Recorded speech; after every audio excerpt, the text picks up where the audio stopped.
Kabayan, kumusta? Anong balita sa inyo?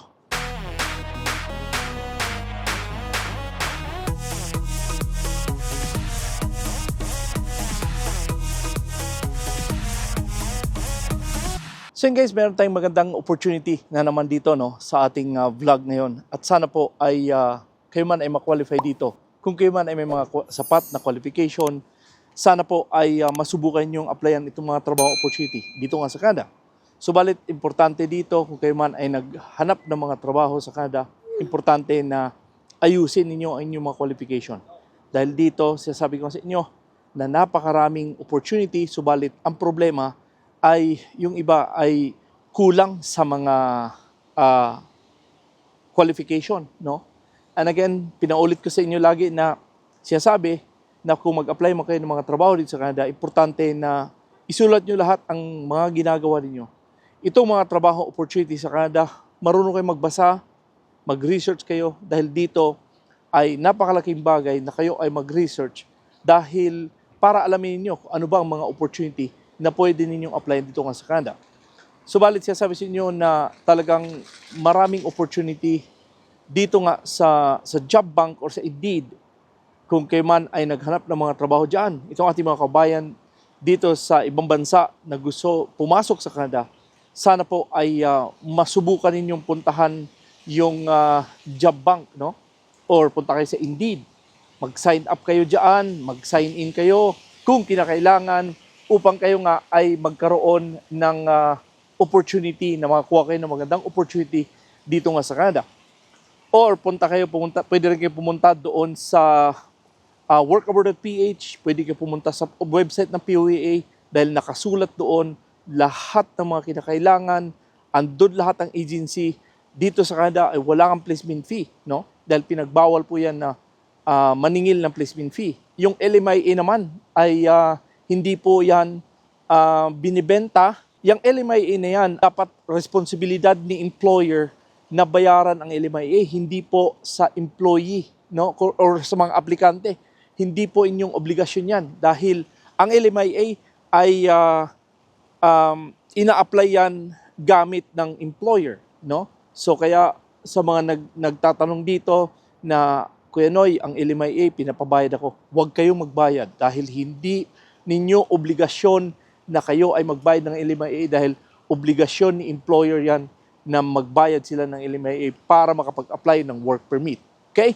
So but again, sabi ko sa inyo, magtanong lang kayo kung meron kayong mga katanungan dahil importante. Sabi ko sa inyo, magtanong kayo sa may mga alam, magtanong kayo kung ito bang mga nanghihingi sa inyo ng mga pera, basta wag kayong magbigay ng pera dito. Okay? So yan ay paalala ko lang sa inyo lagi na dito sa pag-apply sa Canada, kung meron na kayong mga requirements sa kinakailangan, passport, ang medical at saka ang biometrics, ikaw ang magbabayad niyan, yung aplikante ang magbabayad niyan. Okay? So hindi na si employer. Subalit again, sabi sa inyo, sana po ito ating video ngayon ay makatulong sa inyo sa mga nagbalak ng mga trabaho dito nga sa mga farm workers sa Canada, no? So again, ito po ay nakapost doon sa Indeed. At alika, tingnan natin. So yun guys, sabi ko sa inyo, kayo po ay mag-research dito sa Indeed dahil ito po ay nakapost doon at sana po ay mapuntahan niyo itong farm workers, no? Ito po yung mga harvesting. And again, ito po ay nasa Ontario na trabaho. Ang kanilang job details dito, $20 per hour. Ito po ay full-time, permanent full-time ang trabaho. At again, sabi ko nga sa inyo, ito po ay nasa Ontario ang location. So ano ba to ang job description? Education, experience.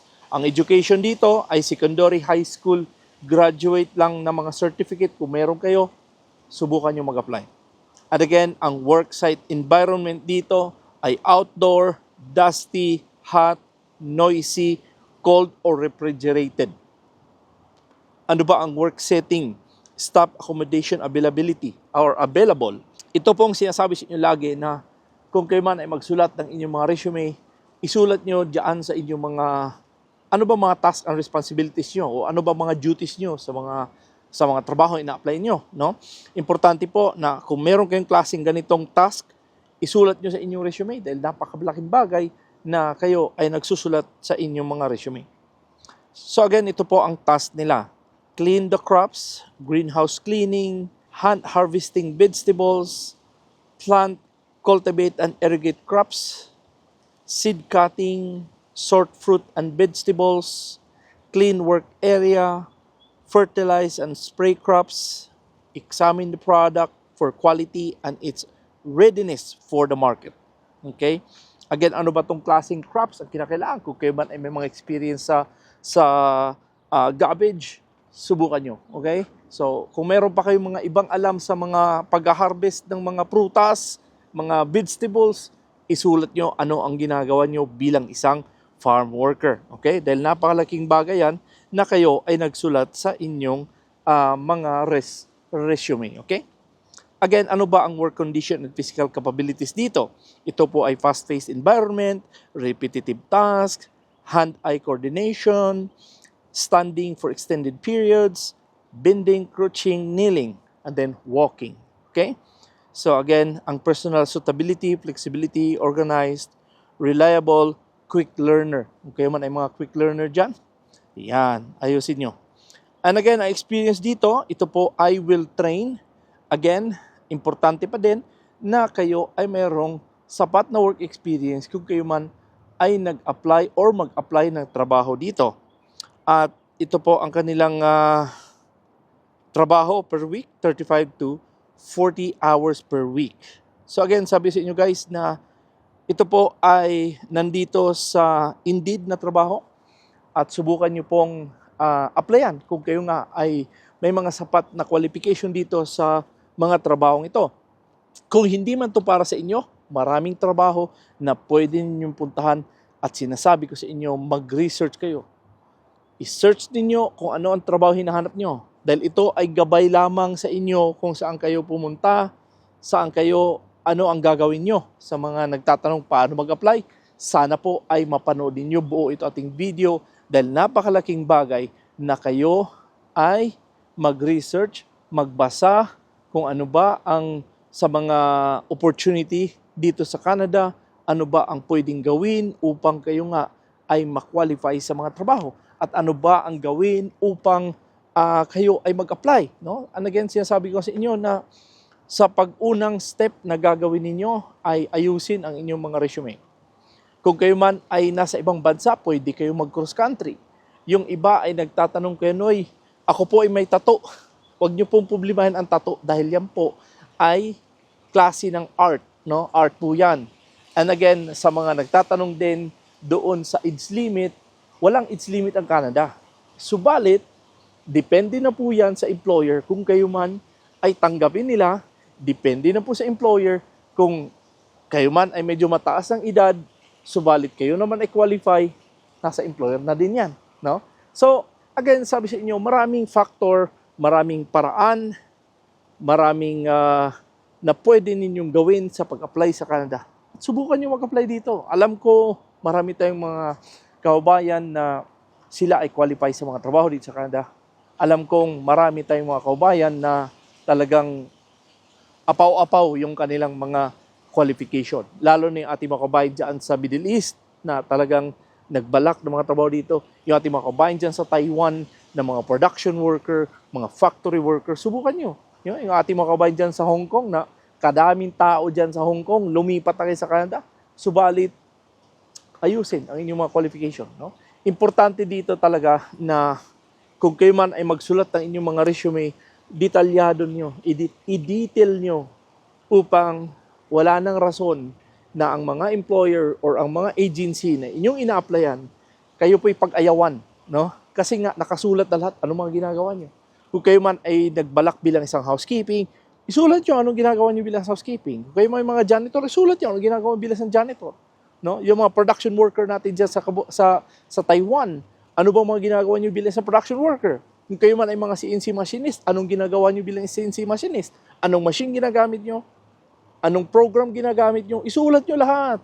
Di ba? Kasi importante na detalyado. Dahil hindi nga kayo pwedeng porket naglagay kayo ng housekeeping, panguhulaan na kayo, ay ito ang ginagawa nito sa housekeeping. Ganit. Hindi. Isulat nyo lahat kung ano mga ginagawa nyo. Dahil napakalaking bagay. Sinasabi ko sa inyo, napakalaking bagay na kayo po ay magsulat at ayusin ang mga resume. Diyan kayo mag-umpisa lagi sa resume. Dahil kung hindi magandang resume, wala. Kahit ilang taong ka pa na work experience mo, kahit ilang taong ka pa dyan sa Middle East na yan, ilang taong ka pa dyan sa Israel na yan, pero hindi ka naman nagsusulat kung ano ginagawa mo, di wala din. Di ba? So kaya nga sinasabi siya, tinuturo ko sa inyo na ako po'y masaya na kayo makarating sa Canada. Ako po'y masaya na kasama niyo yung pamilya niyo. Di ba? Para at least naman, sabi ko sa inyo, matikman niyo ang hirap at sarap sa Canada. Hindi puro masaya lang, hindi puro ano lang, di ba? Medyo balance lang naman. Nasa atin yun pagdadala.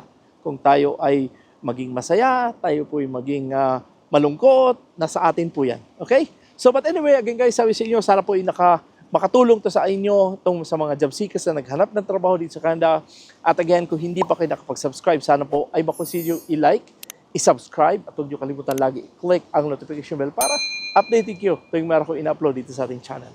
So, ganun pa mga guys, pwede nyo i-share to ating mga video sa inyong mga social media platform at, baka naman ay makatulong din tayo sa mga kakilala din yun na nagbalak at mayroon silang experience dito nga sa farm worker sa Canada. Okay? So, but again, maraming salamat ulit sa inyong panunod, subaybay sa aking channel. Ako po si Noy Tebs. God bless and a wonderful day.